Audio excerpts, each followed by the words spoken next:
heard this was a smart group. Very smart. Everybody been telling, we're warning, this is a smart group. So we have to get the smart people homework. And then that sharpens your mind a little bit even more. But no, welcome tonight. My name is Ham, and this is my wife. As you all know, I'm one of Noah's sons, one of his 3 sons.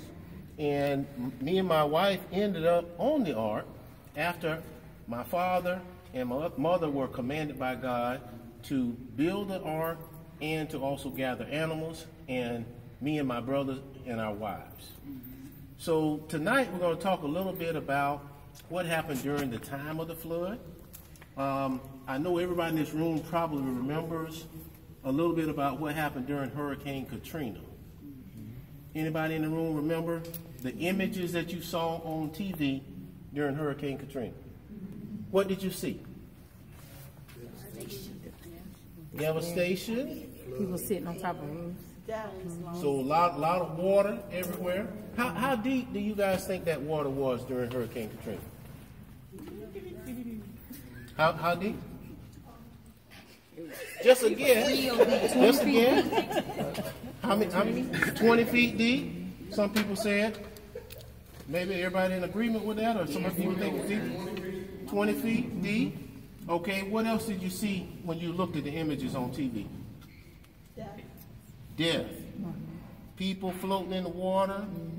Were there any animals killed? Animals floating in the water. Buildings destroyed. Right, rooftops. Some things underwater. And I would say that's probably the worst flood I can remember in my lifetime. Anybody know of any floods worse than that? Okay, and lots of people lost their lives, lots of animals lost their lives. And we are estimating the water was probably 20 feet deep. Okay, was there water everywhere? No. No, it really around It's just in Lake one area. Pontchartrain and in certain areas of New Orleans. But not really, I mean, it was really limited to a certain part of where the lake, breached and the low areas flooded. But it wasn't everywhere. And a lot of lives were lost, a lot of property lost, and including human life. And that was a pretty bad flood, right? But it was nothing in comparison to the great flood that we're going to talk about tonight. Rain began and lasted 40 days and 40 nights. In addition, springs burst forth under the oceans, pouring in more water. The water was so deep it covered the tops of mountains by 20 feet. So let's talk about that a little bit. We just said Hurricane Katrina, which is the worst flood we've all seen in our lifetime. We guessed that water was 20 feet deep. Okay, think about, again, the water being at the top of the Family Life Center there as one perspective point, then the top of the steeple on the church, and then just keep going higher, because we've all traveled around North Carolina, other states, and we've been through the mountains. And it was 20 feet higher than the tallest mountains. So as far as you could see, in every direction, there was water. Not like Katrina, where there was a lot of water, but it was in a defined area. And it was 20 feet versus taller than the tallest mountain. So again, I think it's important to have that perspective as you think about the magnitude of this flood. And the water was not just coming from the rain coming down, but from these springs that fed lakes and the ocean that came from under the ground. So the water rose at a tremendous rate and flooded all the earth. The ark drifted for 150 days. God sent a wind, then for 150 days the water steadily went down. Okay, so think about this now. We're all in a representation of the ark right now. Everybody's comfortable. You just been here for a few minutes. But just think about being on the ark for a week. And you don't have a lot of space.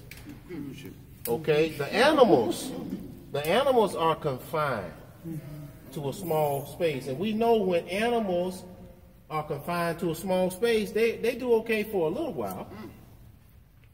But we're talking about a week, and then a month, and then they talked about the ark floating on the water, drifting. Again, no motor, because it didn't have it was all under God's control. Okay, no motor, drifting on the water for 150 days. How many months is that? The 150 days it drifted. How many months? 5 months of just the drifting. And then additional time when the water receded before the ark was back on, resting on the mountains. So, again, now after 5 months, how do you think the ark smelled?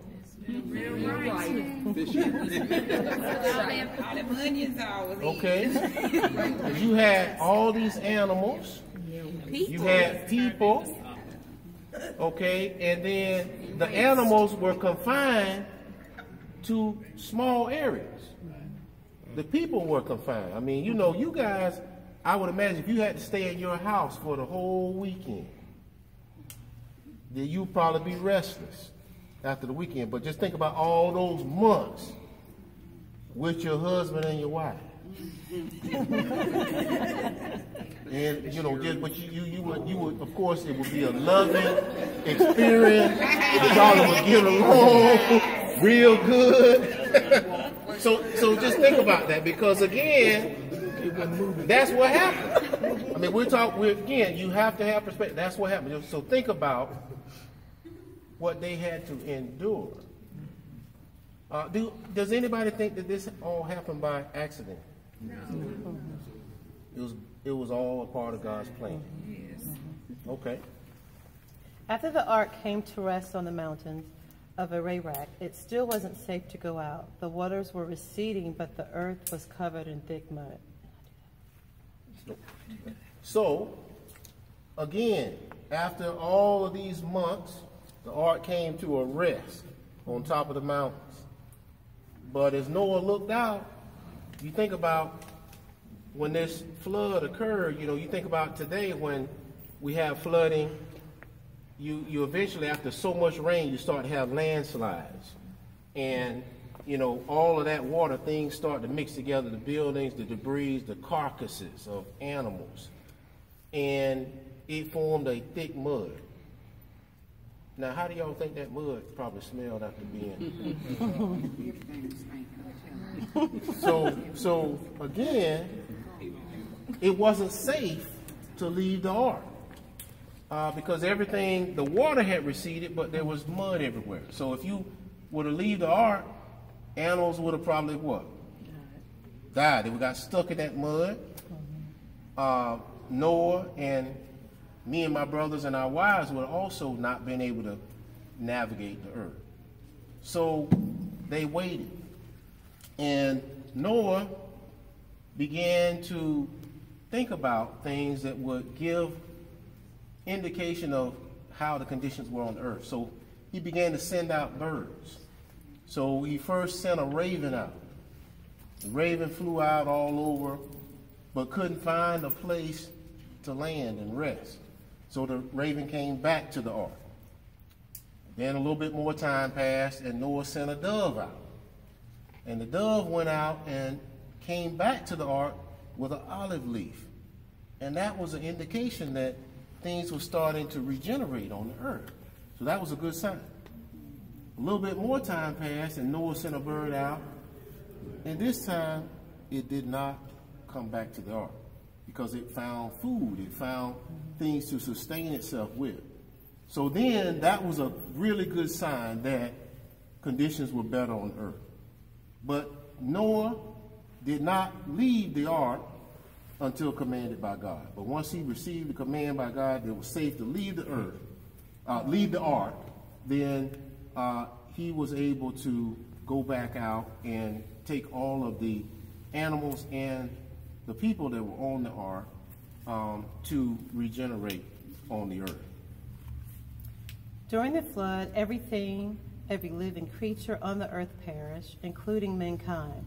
Noah, his wife, his 3 sons, and their wives, and the animals that had been gathered that represented the new life would now go out and repopulate the earth.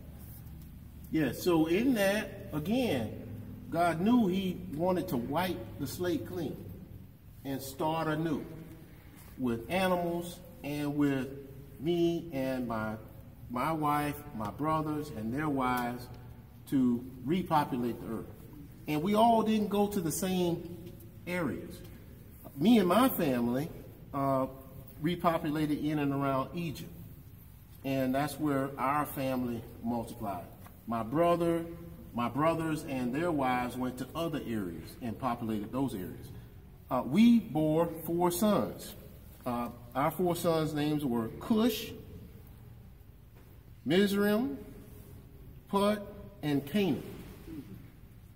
Now, some of our sons have famous additional things about them in the Bible. And that's part of your homework.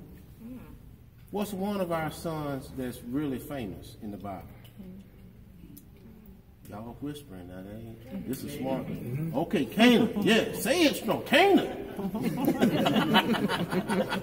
Okay, so there's some things that Canaan is known for in the Bible. I want you to take that away and study and come back tomorrow prepared to share what you learned about Canaan as one example of one of our sons that's famous for some things in the Bible. But again, you know, we repopulated. Those were our 4 sons.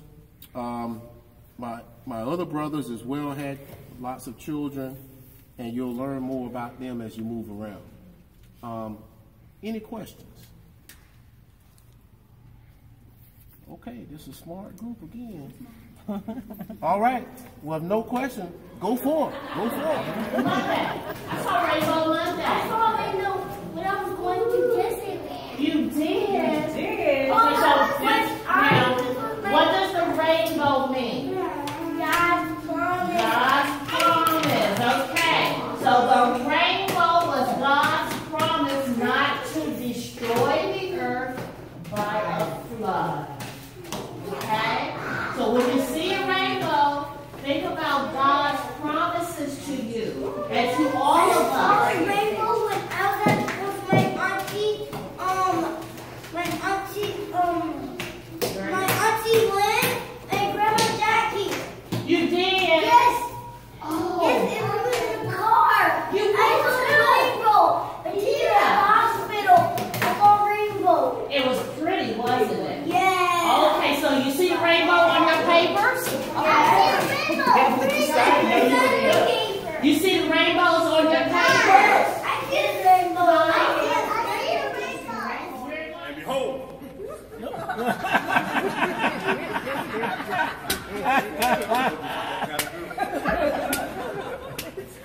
thereabouts was a freshly picked olive leaf. So Noah knew that the waters had subsided from the earth. Cut it out, y'all.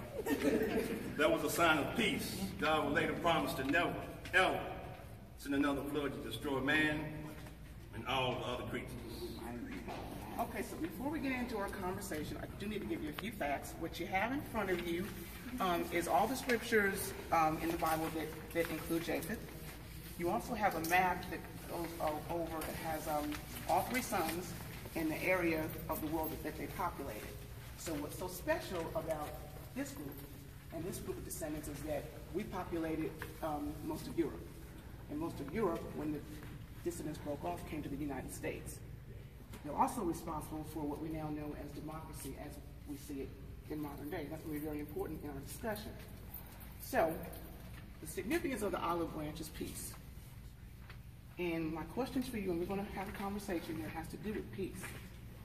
So my first question for you is, Is it hard for you to extend the olive branch? Or are you more inclined to want to be right or want to have peace? Think about that, and I'll use myself as an example.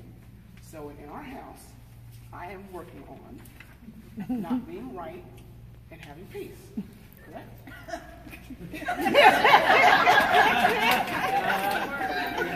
She said she working.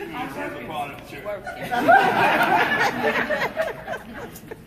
We are all a work in progress. So I ask you to ponder that and look at your work settings, your personal relationships, and even relationships here in the church. It does take some faith, walk, and talk to extend the olive branch and have peace. So I'd like to think that most of us are working on, just like myself, not being right, want to have peace. So the next question is, going back to democracy, based on the world as we see it, we know that when we got off the ark, God did away with evil, and we're walking into a peaceful setting. Fast forward to where we are now. What do you think is keeping us, or maybe keeping you, from having peace? Wanting to be right. Mm-hmm. What else? Injustice. Greed. Greed. What else? Power. No self-control. No self-control. So I think it's interesting during this political time that we're talking about this, about peace and about democracy, and how the descendants of Japheth were responsible for that. Because one of the things I think that we're missing out on is that we think it's not near us, so we don't deal with it. I think we as Christians, I'll give you an example. There's something in the modern world called NIMBYism. Not in my backyard. Okay? What that means is that when, give you an example. So when somebody wants to build a group home and they want to buy a house in your neighborhood, what do you think? Oh, I don't want that in my neighborhood, right? Okay? Or when there's an ex-sex offender that you can trap on the internet now. You don't want it in your backyard, correct? You don't want it in your neighborhood. That's what NIMBYism is, okay? But think about the fact that we as Christians sometimes don't step out and promote peace because the unrest is not in our backyard. Now, I don't know how many of you watch the news lately. It's in Greensboro, it's in High Point, it's in Stokesdale. We live in one of the biggest sex trafficking areas of the country. So is it, excuse me? But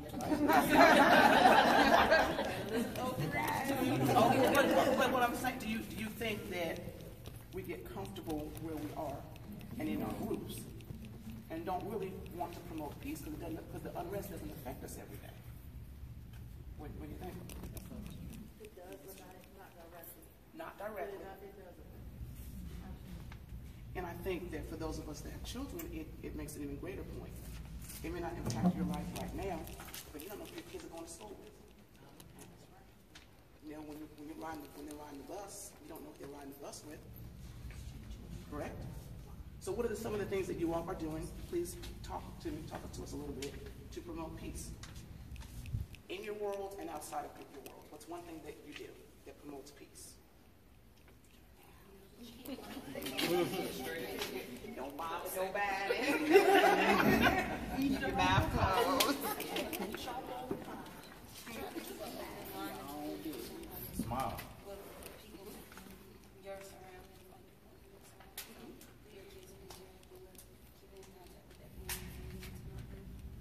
Who said smile?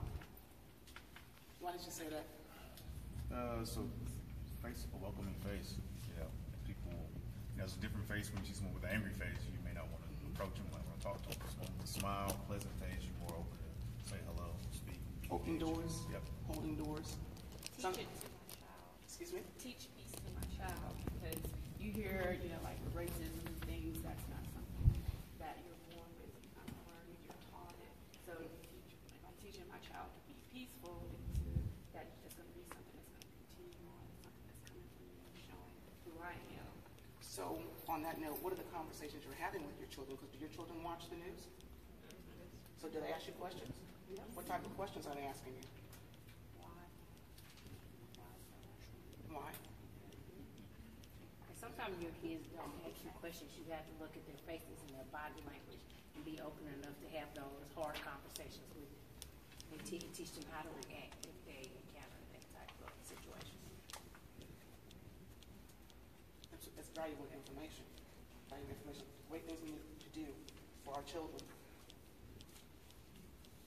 So my last question is, let me go through a few more facts with you. I want to jump in here about after the flood. So that's one part of after the flood, and I fast forwarded to where we are now, but there's some things specifically after the flood that are very important. And the first one, and Jake has already alluded to that, about repopulating the earth. 8 people and all those animals had a lot of work to do to repopulate the earth, and we've done that. The other thing is they were thankful when they got off the boat. And immediately after getting off the boat, they made an altar of thanksgiving and gave God thanks. One thing I found interesting was that I didn't realize that they didn't eat any meat before they got on the boat. So God allowed us to eat meat after they got off the boat. So that's my factoid for the week. And finally, the flood symbolized baptism.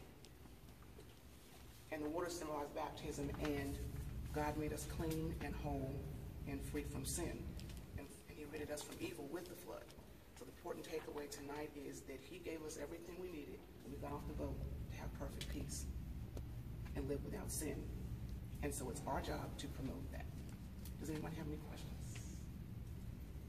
See, this is what we do. We make this one shorter because we know y'all tired.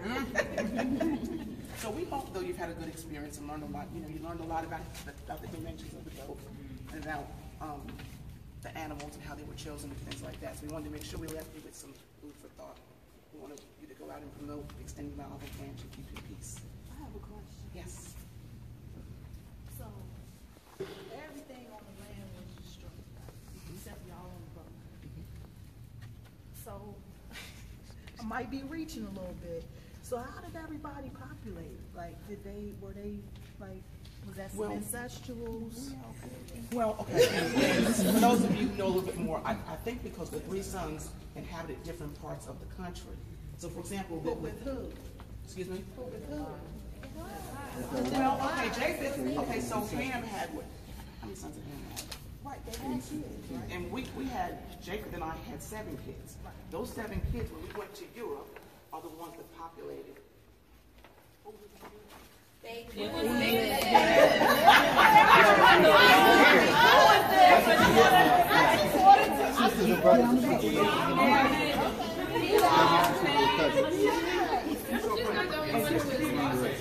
always wondered how now they call this biological. I said she's not the only one who thought that. I mean, so you know, it was incest, but I always wondered why didn't it cause biological problems then? Did something like when Jesus came that now that was sin or something? So we don't do that now. They may have Because when he left the road, that was for them to be fruitful and repopulate the earth was, as you say, ordained by God.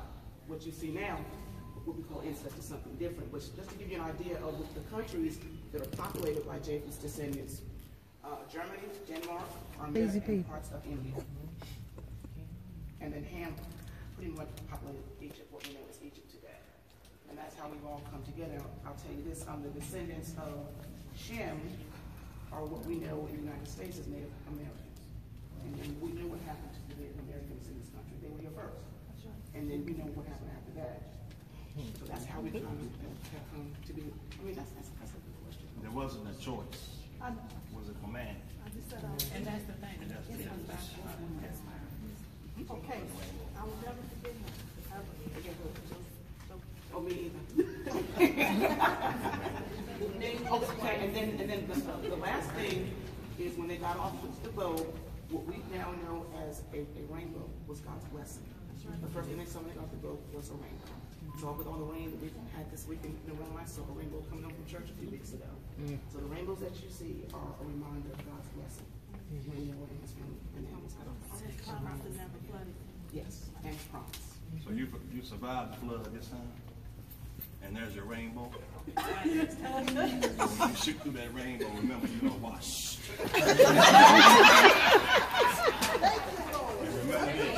Remember this. Entry to one, entry to all. Struggle continues. Maybe it's good. So look, we are finished a little bit early, so there's some snacks over there before you go back. We might be reconciled back to God so we will be victorious in all we do. We had some of our members that are cancer survivors, and if they didn't have faith in Jesus and what he could do, they wouldn't be here today. We also had another one that said if she hadn't known Jesus and know what he could do for her, that she wants to live like Jesus would want her to do, so she could still be here today.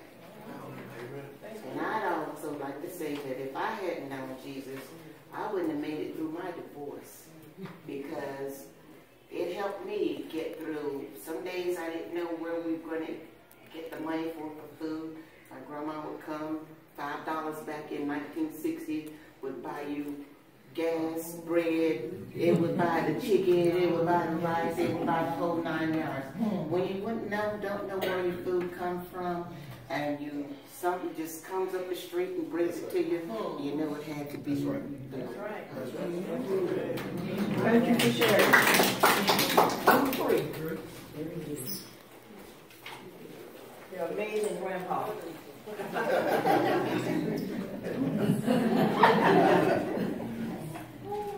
Group 3 discussion question. At the end of your life, you want to be able to say you fought the fight, finished your race, and kept your faith. If so, do you think that we need perseverance to be able to do that? Answer the first question, fought the good fight? Yes. Finished your race? Yes. Kept your faith? Yes. And did I need perseverance? For all of us, as I look around here, I see we're mostly seniors, and there's been a lot that we've experienced in our life that we have had to persevere. There's many obstacles that have been thrown in our way from outside of the world, and unfortunately, in God's church. We have had to persevere and continue to move on, being steadfast, unmovable in the Lord. Yes, we persevere.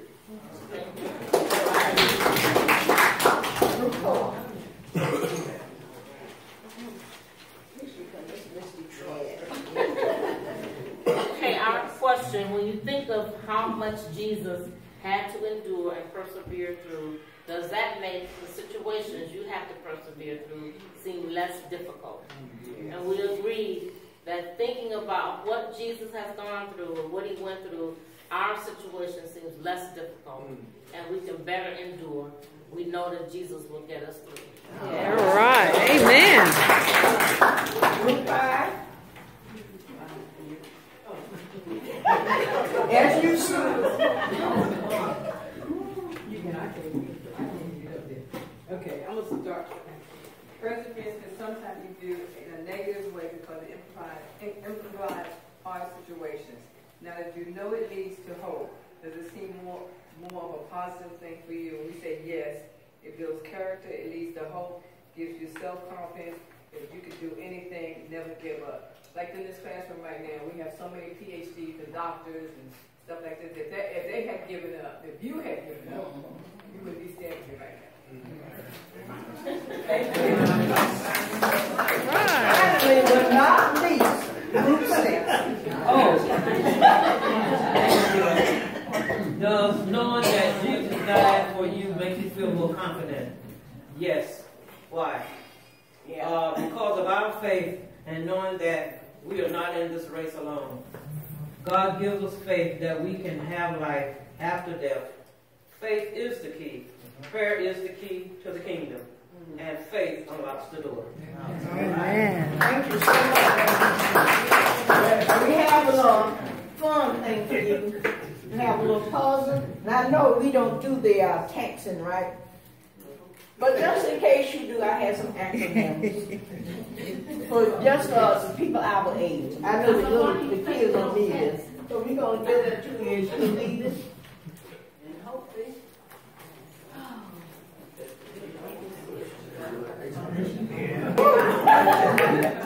You have to keep on pushing us. Yes. Okay, you can be preparing to leave. As you leave, Brother Jerry's going to give this to you. We enjoy you. Enjoy the rest of the day.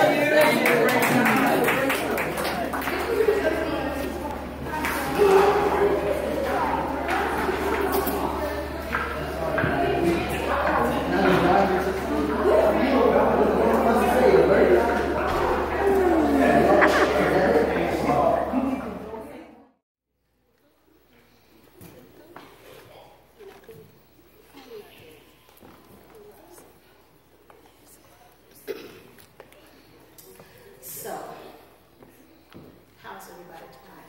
Good? So I want to tell you some things. First of all, I want you to know that God loves you. God loves all children, especially so. Okay? Jesus loves all children. And I want you to know that we've all done something wrong in our lives. All of us. You, and me, and mom, and dad, and grandma, and auntie, all of us have done something bad in our lives. Something wrong. And that something wrong is called sin.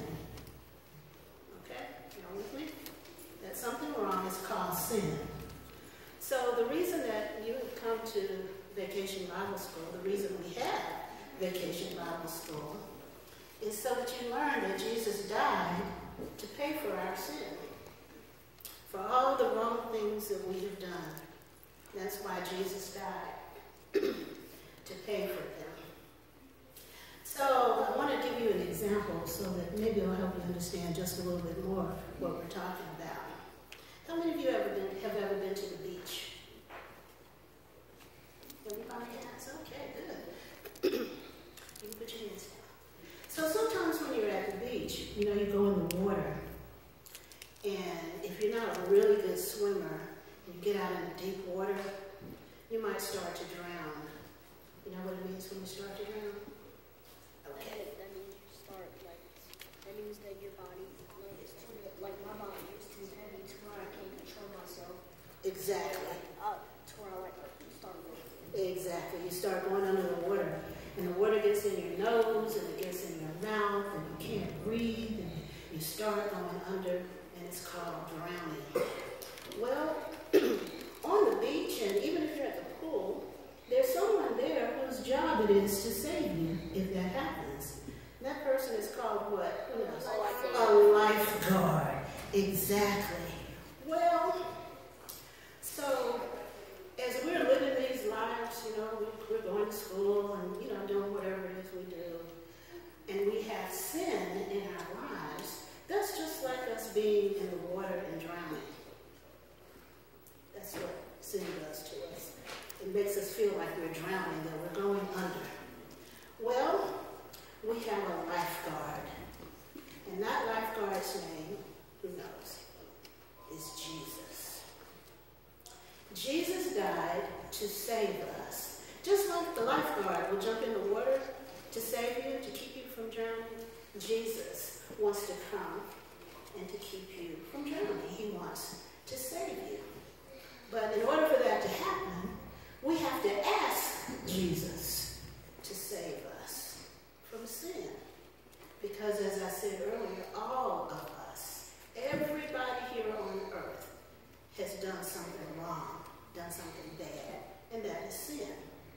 So when we ask Jesus to save us, just like we ask the lifeguard to save us if we're drowning, when we ask Jesus, we become his child. We become God's child. All we have to do is ask him to save us. Pretty cool, huh? Pretty easy, huh? So, as we're studying about God, we're learning about Noah, we're talking about being saved. That's all you have to do. Open your hearts, open your minds, confess, which is say, yeah, I've done some wrong things in my life. And then we ask God, we ask Jesus to save us. Remember Sister Dawn talked about the life preserver, the personal flotation device? You know, you put it on so that you don't drown, or maybe some of the flotation devices that look like that. We put them on so that we don't drown. So what we do with Jesus is we ask him to save us so that we can go and live with him and see him one day in heaven. So I want to share a prayer with you, and it's called the Sinner's Prayer. And it's a prayer where we tell Jesus these things that we're willing to do to have him save us. So I'm going to say it. I'm going to pray with you. I'm going to pray this prayer with you. And if you really prayed it with me, then what I'd like you to do is to go home and talk to your parents, talk to your grandma, auntie, someone at home, and let them know that you have let Jesus into your heart and that you'd like to be baptized, okay?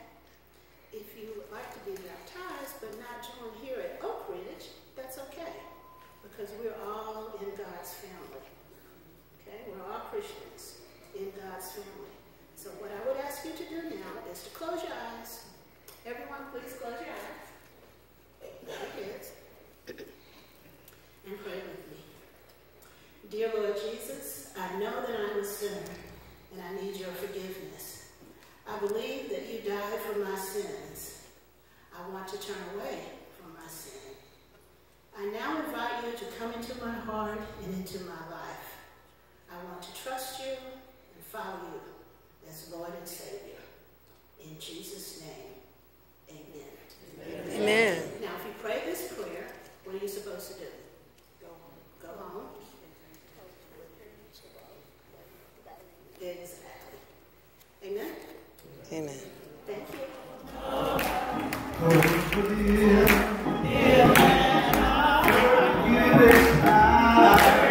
Next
time.